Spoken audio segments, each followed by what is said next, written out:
நம்ம கால்ல வந்து ஆட்டுக்குட்டியோட சாணம் வந்து படணும். அந்த சாணம் வந்து அந்த புழக்கையா இருக்கா, கழிஞ்சு மாதிரி இருக்கா அப்படிங்கிறத வந்து நம்ம கண்கூடா பார்க்கணும். ஒவ்வொரு குட்டியும் குழந்தை போல பார்த்துக்கணுங்க. அப்படி பார்க்குற வச்சு விதத்துல வந்து இது வந்து நஷ்டம் வர்றதுக்கான வாய்ப்பே கிடையாது. வந்து பார்த்தீங்கன்னா 40 குட்டியும் 4 லட்ச ரூபா. 4 லட்சத்துல வந்து 2,40,000 போயிட்டாக்கா இப்போ வந்து 1,60 இருக்குதுங்க. 1,60 வந்து 60,000 ரூபா தீவன செலவுக்கு போயிட்டாக்கா எங்களுக்கு சரியா வந்து 1 லட்ச ரூபா இதுல எங்களுக்கு லாபம் கிடைக்குது. அவங்க கிட்ட வந்து ஒரு வில்லேஜ் ஏடிஎம்னு சொல்லுவாங்க. திடீர்னு ஒரு சின்ன செலவு வந்துருச்சு, ஒரு குட்டியை வைக்கலாம். பெரிய செலவு வந்துருச்சுன்னா ஒரு 4 ஆட்டை வைக்கலாம். இப்படி வந்து இது பண்ணும்போது நம்ம கிட்ட எப்பயுமே பணம் வந்து நம்ம கையிலே இருக்கு. ஆனா இதை எடுத்த உடனே வந்து லட்சக்கணக்கில் வரும் அப்படிங்கறதெல்லாம் வந்து தவறுங்க. இப்போ வந்து பாத்தீங்கன்னா நீங்க போடுற முதலீட்டுக்கு வந்து எந்த வகையிலுமே லாஸ் வரவே வராதுங்க. தமிழர் நிலம் நேயர்களுக்கு வணக்கம். இப்போ நம்ம தருமபுரி மாவட்டம் ஒரு மேச்சேரி ஆட்டு பண்ணைக்கு வந்திருக்கோம். 40 அளவிலான கிடா குட்டிகள் மட்டும் எடுத்து போட்டு வளர்த்துக்கிட்டு இருக்கிறாங்க. மேய்ச்சலுக்கு விடாம கைத்தீவனம் போட்டு வளர்க்குறாங்க. இந்த குட்டிகள் தேர்வு முறை, மருத்துவம், பராமரிப்பு, தீவன முறை, இதை எப்படி விற்பனை பண்றாங்க இந்த வரைக்கும் கேட்க போறேன். எல்லா பண்ணைகளுக்கும் போய் நம்ம வழக்கமாக கேட்குற கேள்விதான். ஆனா எல்லா பண்ணையாளர்களும் அவர்களுடைய சொந்த அனுபவத்துல வித்தியாசமான பதில்களை சொல்றாங்க. இந்த பதில்கள் தான் இன்னொரு புதிதாக ஒரு பண்ணையை ஆரம்பிக்கிறவங்களுக்கு ஒரு பாடமா இருக்கும். அண்ணனை சந்திச்சு பேசுனதுல எனக்கே நிறைய அனுபவங்கள் கிடைச்சது. கண்டிப்பா இந்த வீடியோவை தொடர்ச்சியா பாருங்க. அண்ணனோட அனுபவம் உங்களுக்கு புதிய பண்ணையை உருவாக்குறதுக்கு ஒரு புதிய பாடமா இருக்கும். வாங்க அண்ணனை சந்திக்கலாம். அண்ணா வணக்கண்ணே. வணக்கம். உங்க பேரு, இந்த இடத்தோட முகவரி சொல்லுங்கண்ணே. என்னுடைய பேர் வந்து இளங்கோவனுங்க. சரி. தருமபுரி மாவட்டம், பெண்ணாகர வட்டம், பெரும்பால கிராமங்க, செம்மனூர் வில்லேஜில் நாங்கள் வந்து வசித்து இருக்குங்க.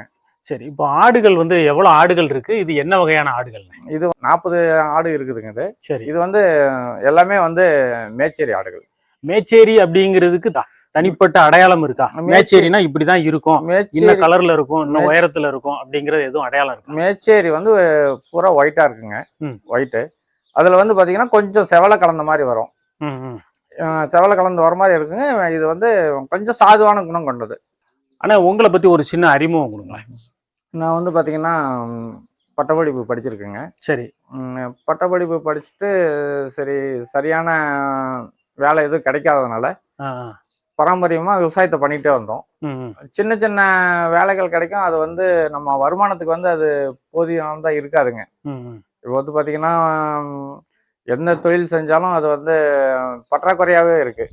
இந்த ஆடு வளர்ப்பு மட்டும்தாங்க இதுல ஒரு நிலையான வருமானம் இருக்கும் அப்படின்னு ஒரு நம்பிக்கையுடன் இதை வந்து ஆரம்பிச்சிருக்கோம். எத்தனை வருஷமா பண்ணிட்டு இருக்கீங்க இது ஆடு வளர்ப்பு தொழில்?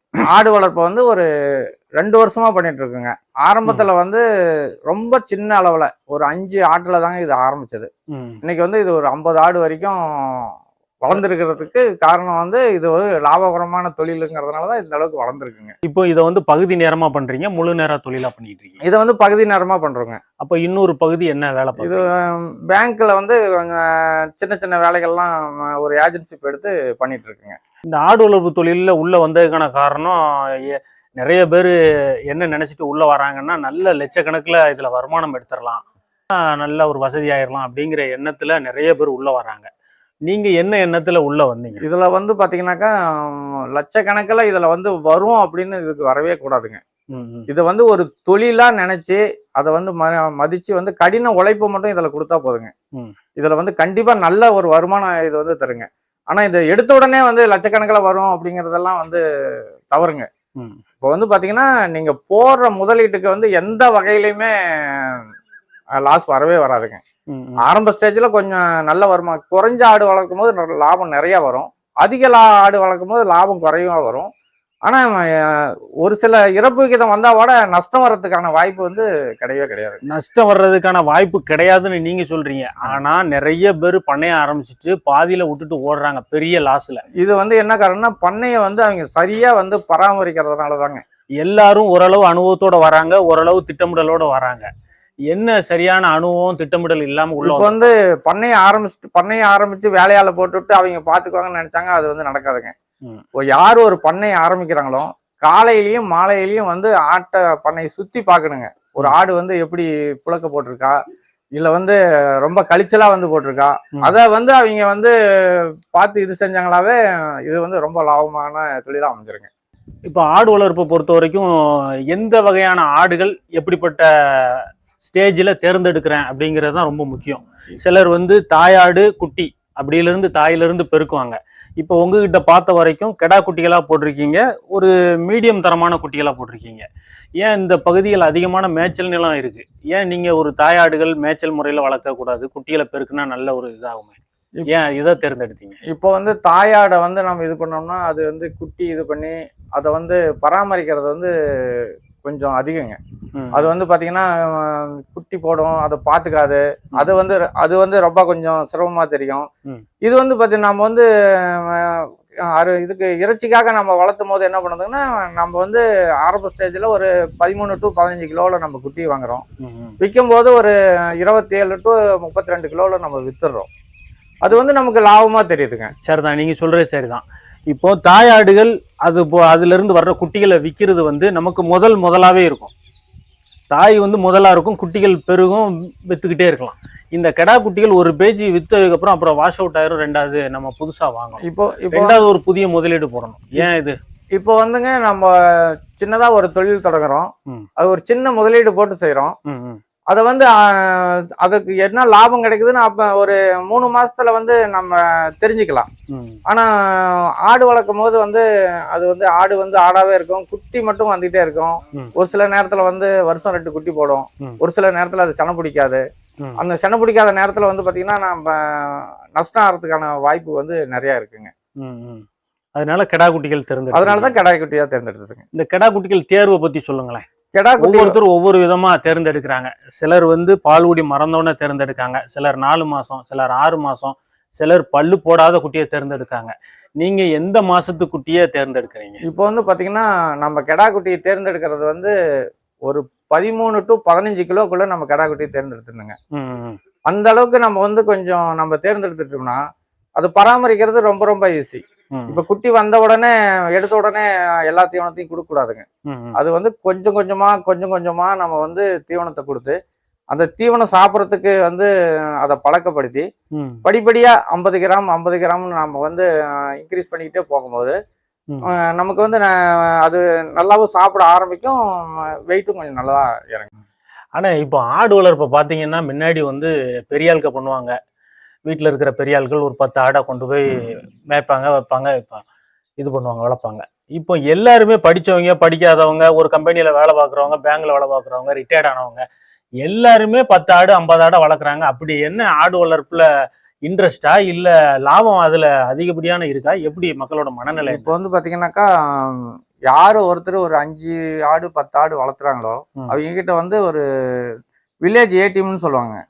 திடீர்னு ஒரு சின்ன செலவு வந்துருச்சு, ஒரு குட்டி வைக்கலாம். பெரிய செலவு வந்துருச்சுன்னா ஒரு 4 ஆட்டை வைக்கலாம்.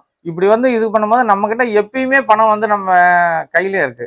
இப்போ வந்து அமௌண்ட்டை வந்து பேங்க்ல கொண்டு போய் போட்டா அது கொஞ்சம் கொஞ்சமா தாங்க பெருசாகும்.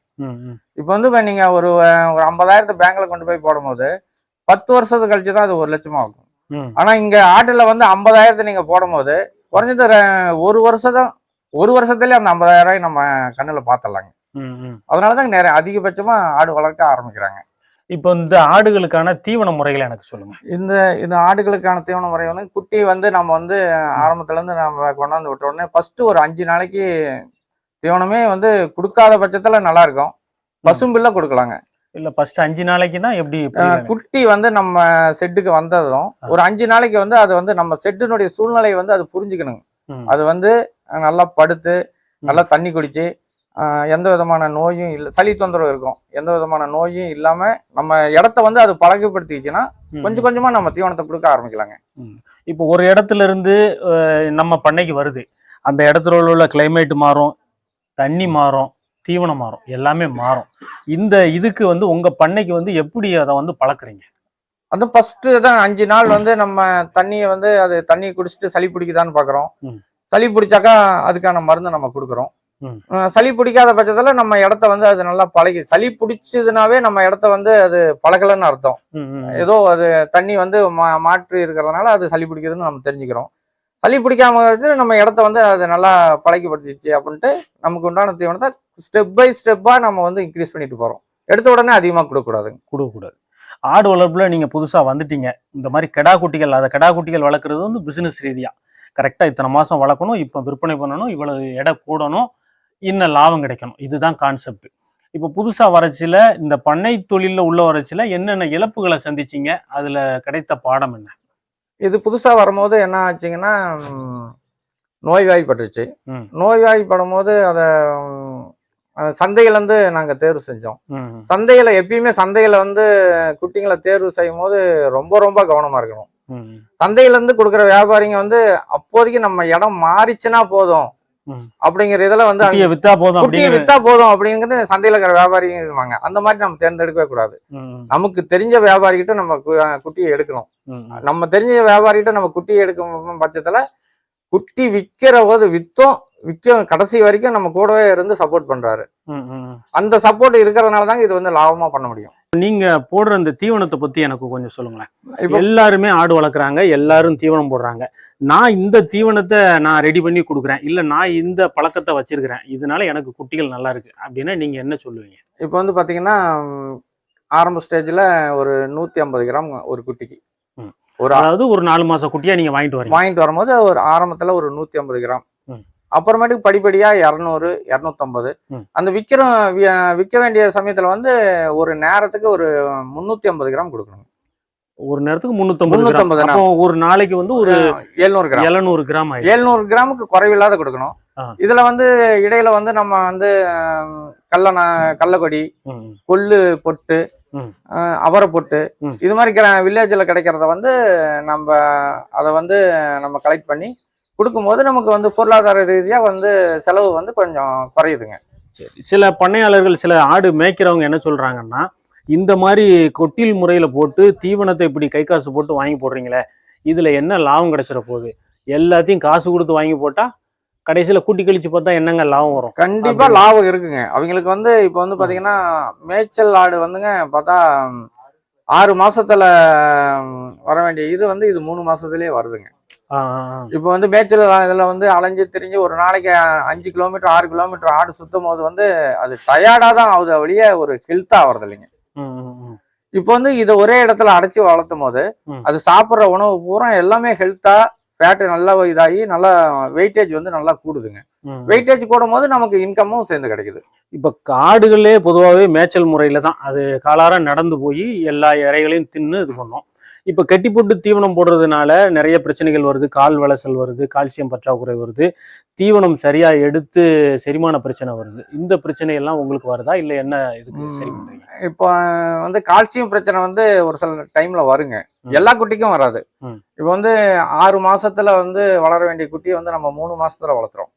அந்த வெயிட்டேஜ் எப்ப கூடுதோ அப்போ வந்து அந்த காலினுடைய இதாகவும் வரும்.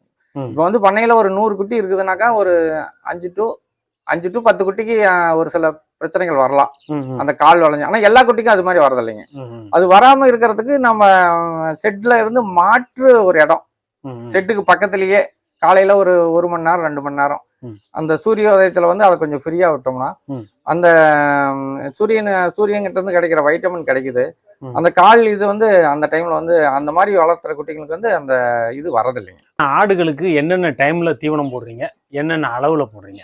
இப்போ வந்து பாத்தீங்கன்னா காலையில வந்து ரொம்ப நேரத்துல ஒரு 6 to 6:30 இந்த டைம்ல வந்து அடர் தீவனத்தை கொடுத்துருங்க. 6 to 6:30ங்கிறது ரொம்ப ஏர்லியரா இருக்கே எப்படி? இப்போ வந்து பாத்தீங்கன்னா அந்த டைம்ல கொடுத்தாதான் அது வந்து ஒரு நைட்டு வந்து ஃபுல்லா அது தீவனத்தை எல்லாம் அரைச்சி வந்து அது ஃப்ரீயா இருக்கும்.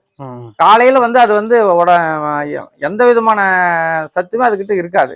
காலையில வந்து நம்ம நேரத்துல வந்து அந்த தீவனத்தை கொடுக்கும்போது நம்ம கொடுக்குற தீவனத்தை வந்து வேஸ்டே இல்லாம எல்லா தீவனமும் சாப்பிட்ருக்கேன்.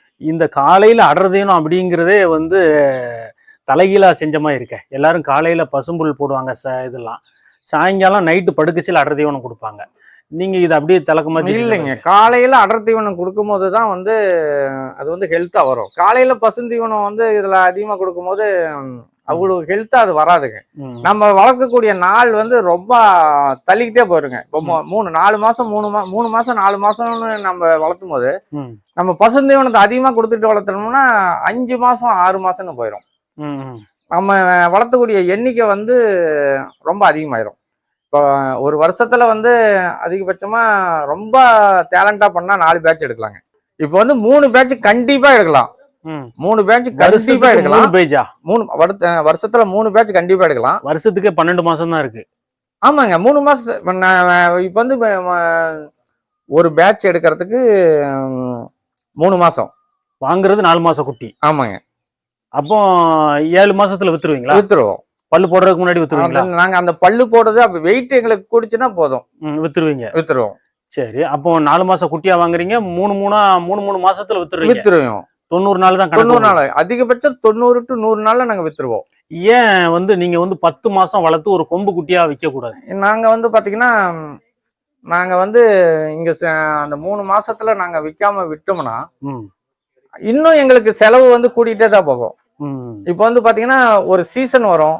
அந்த சீசனுக்கு வந்து கறியினுடைய பண்டிகை எல்லாம் நிறைய வரும். அந்த பண்டிகை சமயத்துல வந்து கொஞ்சம் நாள் வந்து கம்மியா இருந்தா கூட அந்த சமயத்துல நாங்க வித்துருவோம்.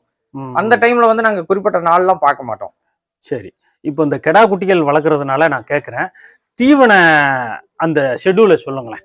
தீவனம் காலையில இது போட்டீங்க. தீவனம் இது வந்து என்னென்ன அளவுல போடுறீங்க? அதாவது ஸ்டார்டிங்ல வந்து 150 கிராம். 150 கிராம் ஸ்டார்டிங்ல வாங்கின குட்டி, அதாவது 4 மாச குட்டிக்கு 150 கிராம் கொடுக்குறீங்க. 150 கிராம் படிப்படியா கூட்டுறீங்க. இது 3 மாசம் தான் வளர்க்குறீங்க. ஆமாங்க. இது என்ன தீவன செலவு ஒரு நாளைக்கு? இந்த இப்போ 40 குட்டி கிடக்கா? ஆமாங்க. இந்த 40 குட்டிக்கான தீவன செலவு எனக்கு சொல்லுங்க.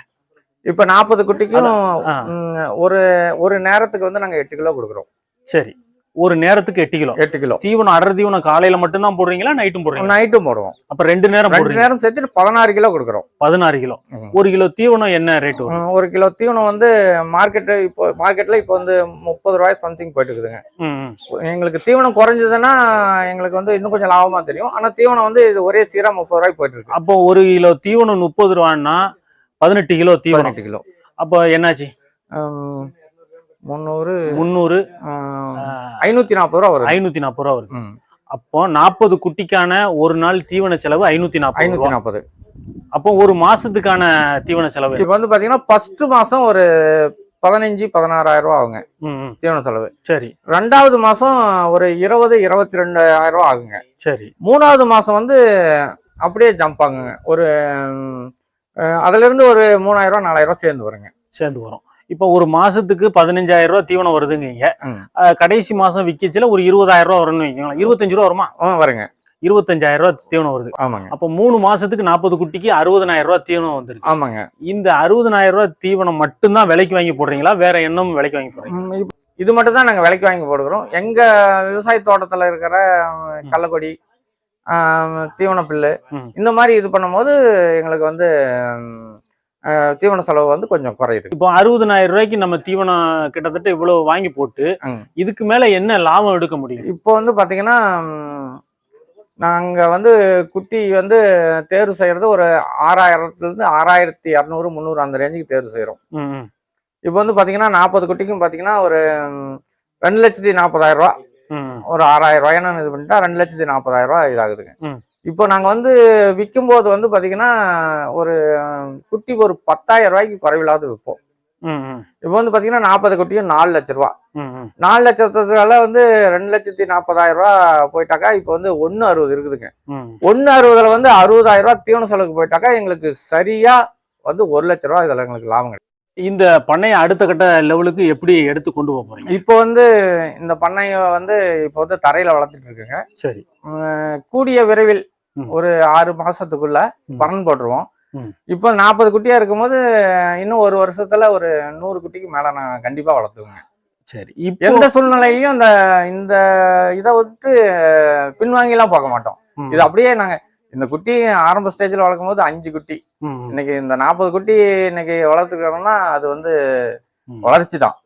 இதை வந்து இன்னும் இன்க்ரீஸ் பண்ணுவோம். எந்த சூழ்நிலையிலையும் இன்க்ரீஸ் பண்ணிட்டு தான் போவோம். இந்த செம்மறி ஆடை தேர்ந்தெடுக்கான காரணம் என்ன? உங்க ஊர்ல ஸ்பெஷலிஸ்டான குட்டிகள்லாம் இருக்கு, சேலம் கருப்புலாம். இது வந்து பாத்தீங்கன்னா செம்மறி ஆடு வந்து 3 to 4 மாசத்துல வந்துருங்க. வெள்ளாடு வந்து சேலம் கருப்பு வந்து அந்த அளவுக்கு வராதுங்க. ஆனா 6 மாசம். அதுக்கான மார்க்கெட்டிங்கே வேற மாதிரி இப்போ வந்து வெள்ளாட்டுக்கு வந்து மார்க்கெட்டிங் கொஞ்சம் அதிகமா தான் இருக்கும். ம். அது மழை காலத்துல வந்து வெள்ளாடு வந்து கொஞ்சம் கழிச்சல் நோய்வாய் வர்றதுக்கு வாய்ப்பு இருக்கு. ம். ஆரம்பத்துல வந்து நாங்க ஆனா எல்லாரும் செம்மறிக்கு தான் அதிகமான நோய் வருதுன்னு சொல்றாங்க. இப்போ வந்து சரியான பராமரிப்பு இருந்தா செம்மறிக்கு நோய் வர்றதுக்கு வாய்ப்பே கிடையாதுங்க. சரியான பராமரிக்கணும். காலையில எந்திரிச்ச உடனே வந்து செட்டுக்கு வெளியே நின்றுட்டு பார்த்துட்டு போக கூடாது. செட்டுக்கு உள்ள வந்து நம்ம கால்ல வந்து ஆட்டுக்குட்டியோட சாணம் வந்து படணும். அந்த சாணம் வந்து அந்த புழக்கையா இருக்கா, கழிஞ்சு மாதிரி இருக்கா அப்படிங்கிறத வந்து நம்ம கண்கூடா பார்க்கணும். ஒவ்வொரு குட்டியும் குழந்தை போல பாத்துக்கணுங்க. அப்படி பாக்குற விதத்துல வந்து இது வந்து நஷ்டம் வர்றதுக்கான வாய்ப்பே கிடையாது. இந்த 40 ஆடுகளுக்கான வேலைகள் உங்களுக்கு எவ்வளவு நேரம் இந்த பண்ணையில ஒதுக்குறீங்க? இப்போ வந்து பாத்தீங்கன்னா 40 ஆட்டுக்கு வந்து காலையில வந்து பாத்தீங்கன்னா ஒரு 1/2 மணி நேரம் தாங்க. இந்த சாணியை கூட்டி வாரி கொட்டுறது தாங்க வேலை. தீவனம் போடுறது ஒரு 5 நிமிஷத்து வேலை. மற்றபடி வந்து அடிக்கடி வந்து செட்டை வந்து ஆட்டுக்குட்டியை தொந்தரவு பண்ணவே கூடாது. இப்ப நம்ம தீவனம் போட்டுட்டோம்னா நம்ம அந்த இடத்த விட்டு போயிடணும். அது பாட்டுக்கு சாப்பிட்டு அது பாட்டுக்கு நல்லா படுத்து அசவு போட்டு அது நல்லா உறக்கம் போட்டு நல்லா எந்திரிக்கும் போது அது வந்து ஃப்ரெஷ்ஷா வந்து நமக்கு வந்து பார்க்கறதுக்கு நல்லா இருக்கும். ஒரு ஒரு ஆட்டுப்பண்ணை வைக்கிறதுல தொடர்ந்து நடத்துறதுல நம்மளோட குடும்பத்தோட ஒத்துழைப்பு எந்த அளவுக்கு? கண்டிப்பாங்க. இப்ப வந்து இப்போ ஒரு சில இடத்துல ஒரு சில நேரத்துல நாங்க வெளியே போயிடுறோம்னா இந்த பண்ணை வந்து இந்த அளவுக்கு சிறப்பா இருக்கிறதுக்கு காரணம் வீட்டோட இருக்கிற மனைவி தான் காரணம். வளர்ச்சி குடும்பத்தோட ஒத்துழைப்பு வந்து கண்டிப்பா இருக்கணுங்க. அவங்களோட ஒத்துழைப்பு இல்லாத இதை நம்ம ரன் பண்ணவே முடியாது. ஏன்னா நம்ம வந்து ஒரு சில நேரத்துல நம்ம பார்க்க முடியாத வேற வேலைகள் இருந்து நம்ம பார்க்க முடியாத போயிட்டா கூட அவங்க வந்து 100% வந்து பக்கத்துல இருந்து பாக்குறவங்க வந்து அவங்க தான். ஆடு வளர்ப்புல நஷ்டம் வர்றதுக்கான காரணம் என்ன? இப்போ இந்த காரணத்தால நஷ்டம் வரும், இந்த வேலையை நீங்க செஞ்சாலே நஷ்டத்துல இருந்து தப்பிச்சிடலாம் அப்படிங்கிறது. இந்த ஆடு வளர்க்க வரவங்க வந்து கொஞ்சம் கொஞ்சமா வாங்கி வளர்க்கும் போது அதுல அனுபவம் நிறைய கிடைக்குங்க. நீங்க எடுத்த உடனே ஆடு வளர்ப்புக்கு அனுபவம் கிடைக்கணும், அனுபவம் தேவைதானா? கண்டிப்பா தேவைங்க. இப்ப வந்து ஒரு ஆடு வளர்க்க புதுசா வரவங்க வந்து அத வந்து பார்த்து என்ன பண்ணணும்னா ஒரு பண்ணைக்கு போய் அங்க என்னென்ன பிரச்சனைகள் வருது அப்படிங்கறத வந்து அவங்க வந்து கண்கூடா பாக்கணுங்க. இப்ப வந்து எந்தெந்த டைம்ல அதுக்கு வந்து பூச்சி மருந்து கொடுக்கணும், எந்தெந்த டைம்ல வந்து அது வந்து தீவனம் எடுக்கும், தீவனம் எடுக்காது, தீவனம் எடுக்கலைன்னா அதுக்கு மாற்றா வந்து நம்ம என்ன செய்யணும், அந்த மாதிரி இதெல்லாம் வந்து தெரிஞ்சுக்கிட்டு நம்ம இந்த இதுக்கு தொழில் வர்றது ரொம்ப சிறப்பா இருக்குங்க. இந்த வீடியோ பார்த்துட்டு எனக்கு இதே மாதிரி குட்டி வேணும் சார், நீங்க எனக்கு வாங்கி தாங்க அப்படின்னா நீங்க வாங்கி கொடுப்பீங்களா? இந்த வீடியோ பார்த்துட்டு என்ன அன்னைக்கு இதே மாதிரி குட்டி வேணும்னா நமக்கு தெரிஞ்ச வியாபாரி இருக்காருங்க, கண்டிப்பா அவர்கிட்ட நான் வந்து 100% உத்தரவாதத்தோட நான் குட்டி வாங்கி தருவேங்க. ஆடு வளர்ப்புல இப்போ ஒரு தனி நபர் ஒரு குடும்பத்தை காப்பாற்றணும், கண்டிப்பா முடியுங்க. ஒரு குடும்பத்தை காப்பாற்றணும், அதுக்கு எத்தனை ஆடுகள் இருந்தா ஒரு குடும்பத்தை காப்பாற்றணும், பிள்ளைகளை படிக்க வைக்கணும், நல்லது போலதை பார்க்கணும், இவ்வளத்தையும் செய்யறதுக்கு எவ்வளவு ஆடுகள் இருந்தா ஒரு மனிதன் ஒரு சரியான சம்பளம் வந்து பாத்தீங்கன்னா ஆரம்பத்துல நீங்க வந்து இதை வந்து ஒரு 50 ஆடு வந்து வளர்த்துறதுக்கான திறமையை வளர்த்திட்டீங்கன்னா 100 ஆடு கண்டிப்பா வளர்த்தலாங்க. நீங்க வந்து அந்த அந்த வளர்த்துறதுக்கான இடம், அடர் தீவனம், தீவன பில்லு இதெல்லாம் வந்து உங்களுக்கு கிடைக்கும் போது வாங்கி வச்சுக்கணும்.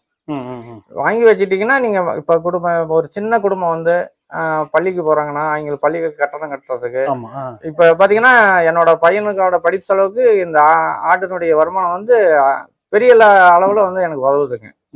இவ்வளவு நேரம் உங்களோட நேரத்தை ஒதுக்கி நான் கேட்ட கேள்விக்கு சளைக்காம பதில் சொன்னீங்க, ரொம்ப ரொம்ப நன்றி. ரொம்ப நன்றிங்க. இதை சந்திச்சு பேசுனதுல எனக்கே சில அனுபவங்கள் கிடைச்சது, ரொம்ப நன்றி. ரொம்ப நன்றி. மீண்டும் நேரம் கிடைச்சா நம்ம கண்டிப்பாங்க.